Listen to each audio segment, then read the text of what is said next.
जल्दी से हम बहुत इंपॉर्टेंट टॉपिक को डिस्कस कर लेते हैं, दैट इज़ वक्फ बोर्ड। वक्फ का मतलब आपको पता है क्या होता है? वक्फ का मतलब अरबिक में मतलब वक्फ का होता है वकूफ़ा। तो वक्फ बोर्ड एक्चुअली एक ऐसा बोर्ड है, मुस्लिम का एक ऐसा बोर्ड बनाया गया है मेंबर्स ऑफ पीपल से, जो हमारी क्या, जो किसी भी प्रॉपर्टी पे हाथ रखता था वो प्रॉपर्टीज़ की हो जाती थी। उसमें कोई रूल नहीं था, कोई रेगुलेशंस नहीं था, कोई प्रॉपर मैनेजमेंट नहीं था, अकाउंटेबिलिटी नहीं थी, कुछ नहीं था। तो जो वक्फ बोर्ड है बेसिकली इसके अंदर सबसे पहले हम वक्फ को समझ लेते हैं, वक्फ बोर्ड क्या होता है।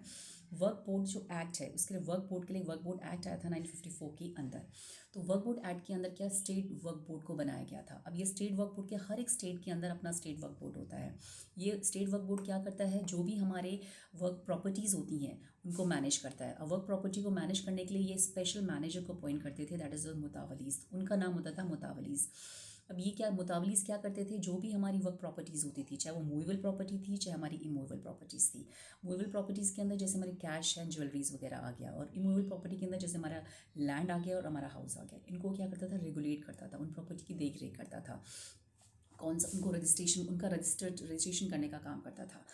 उसके बाद इन्हीं स्टेट बोर्ड को रेगुलेट करने के लिए 1964 के अंदर हमारा जो सेंटर लेवल पे हमारा स्टेट वर्क बोर्ड काउंसिल का फॉर्मेशन किया गया, ताकि जो स्टेट लेवल की हमारे स्टेट वर्क बोर्ड्स हैं उनकी भी देखरेख की जाए सेंटर लेवल के द्वारा। तो सेंटर लेवल की में भी एक सेंट्रल वर्क बोर्ड काउंसिल का फॉर्मेशन किया गया 1964 के अंदर। उसके बाद धीरे धीरे करके 2013 में हमारा क्या हुआ, वर्क बोर्ड का के अंदर एक सेक्शन को ऐड किया गया। वर्क बोर्ड जो हमारा एक्ट था उसके अंदर एक सेक्शन को ऐड किया, दैट इज सेक्शन 40। इस सेक्शन के अकॉर्डिंग ये बोला गया कि कौन सी प्रॉपर्टी वर्क बोर्ड की है या नहीं है, इस सेक्शन के अंदर ये बताया गया है। और हाल फिलहाल में ही इस सेक्शन को क्या किया, रिमूव किया गया है सेक्शन 40 को, जो हमारा अमेंडमेंट किया गया हाल फिलहाल में।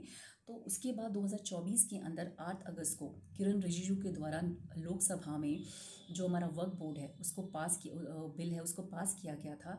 और उसकी बात की गई थी किरण रिजिजू के द्वारा, जो हमारे यूनियन माइनॉरिटी मिनिस्टर हैं किरण रिजिजू।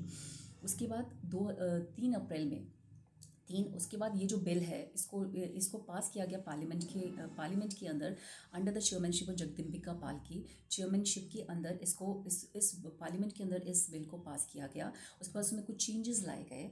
चेंजेस आने के बाद इसको लोकसभा के अंदर इसको कितने वोट से, दैट इज़ 288 वोट्स इनको लोकसभा के फेवर में मिले एंड 232 वोट्स अगेंस्ट में मिले लोकसभा के अंदर, जो 3 अप्रैल को 2025 के अंदर पास किया गया इसको। उसके बाद 4 अप्रैल को इस राज्यसभा के अंदर कितने वोट्स की रजामंदी मिली, 128 वोट्स इसके फेवर में थे एंड 95 वोट्स इसके अगेंस्ट में थे।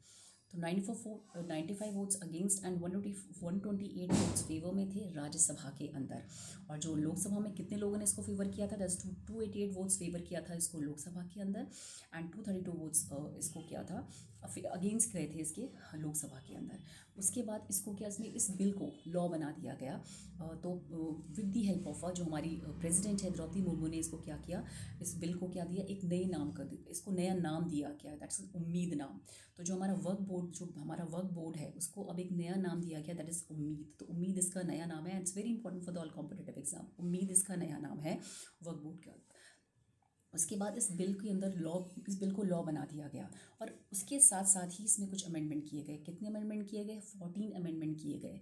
जैसे पहले इसको हम इसके इस जो वर्क प्रॉपर्टी पे कोई भी इंसान, मतलब कोई भी वो नहीं कर सकता था, मतलब जैसे पीपल इसके ऊपर कोई एक्शन नहीं ले सकते थे, या किसी भी कोई अगर कोई कंसर्न रेज करना चाहता था वो कंसर्न रेज नहीं कर पाते थे कई लोग। तो अब लोग इसके ऊपर कंसर्न कर सकते हैं। इसके अंदर हमारा अब लॉ जो भी ये जो वर्क बोर्ड वर्क करेगा उसको अपनी फाइनेंशियल रिपोर्ट को सबमिट करना पड़ेगा। ये अभी सिविल कोर्ट पे भी इस डिस्प्यूट को हम सॉल्व कर सकते हैं। उसके बाद इसमें छोटी छोटी बहुत सारी जो 14 अमेंडमेंट थे, मैं बेसिक अमेंडमेंट्स आपको बता रही हूँ कि हम इसको सिविल कोर्ट के अंदर अब इसके डिस्प्यूट को सॉल्व कर सकते हैं। इसको अपनी एनुअल फाइनेंशियल रिपोर्ट भी इसको सबमिट करनी पड़ेगी, इसको लॉ के बेसिस पे वर्क करना पड़ेगा। इसके अंदर जो हमारे लॉ होंगे उसका भी इन्वॉल्वमेंट होगा। उसके अंदर जो पीपल है वो कंसर्न रेज कर सकते हैं। इसको हम ऑनलाइन मोड पे अब ला सकते हैं, इसको हम ऑनलाइन मोड पे अब इसको दिखाया जाएगा। उसके बाद इसमें गवर्नमेंट का भी इन्वॉल्वमेंट होगा। इसमें गवर्नमेंट में भी जो भी इसमें अंदर कुछ चेंजेस किए जाएंगे तो उसमें गवर्नमेंट का भी इन्वॉल्वमेंट होगा। इसको अपनी फाइनेंशियल रिपोर्ट सबमिट करनी पड़ेगी। और इसमें बहुत ऐसी बहुत बहुत ज़्यादा मेजर चेंजेस जो मैं आपको इंपॉर्टेंट चेंजेस है वो मैं आपको बता रही हूँ। और लोगों का भी इसमें कंसर्न रहेगा, कोई किसी इंसान को अगर ये लगता है कि, तो ऑनलाइन मेरे को अपनी कंप्लेंट को भी रजिस्टर कर सकता है कि भाई ये वर्क बोर्ड ये मेरी प्रॉपर्टी है, प्रॉपर्टी अगेंस्ट अगर उससे कोई भी प्रॉब्लम हो रही है, कोई भी प्रॉब्लम है, उसे कोई कंसर्न है, उसकी कंसर्न के अकॉर्डिंग वो उसमें रेज कर सकता है कोई भी ऑनलाइन मोड पे। तो ये कुछ 14 अमेंडमेंट जो है वो चेंजेस ला सकते हैं। वर्क बोर्ड के अंदर। तो ये जो वर्क बोर्ड है बेसिकली ये इसीलिए ये जो 14 अमेंडमेंट लाए गए थे ताकि गवर्नमेंट का इसमें इन्वॉल्वमेंट ला सके, इसमें ट्रांसपेरेंसी लाने के लिए, अकाउंटेबिलिटी लाने के लिए इसके अंदर, ताकि कोई भी जो काम है वो ढंग से हो। मतलब ऐसा ना हो कि कोई भी प्रॉपर्टी वर्क बोर्ड उठा के बोले अपनी प्रॉपर्टी इसमें शामिल कर ले। लेकिन इसमें लॉ का भी पूरा वो जो वर्क बोर्ड काम करेगा, जो भी मेंबर्स होंगे, जो वर्क बोर्ड के मेंबर्स होंगे उनका फिक्स टेन्योर रहेगा। ऐसा नहीं कि वो कितने सालों तक भी काम करेंगे, उनका फिक्स टेन्योर रहेगा। उसमें जो लोग होंगे वो फिक्स टेन्योर तक काम करेंगे।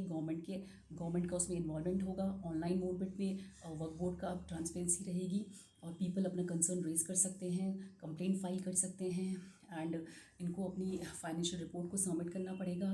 एंड इसमें कोई अकाउंटेबिलिटी रहेगी, ट्रांसपेरेंसी रहेगी। तो ये कुछ अमेंडमेंट है, कुछ इंपॉर्टेंट पॉइंट्स हैं वर्क बोर्ड की रिगार्डिंग।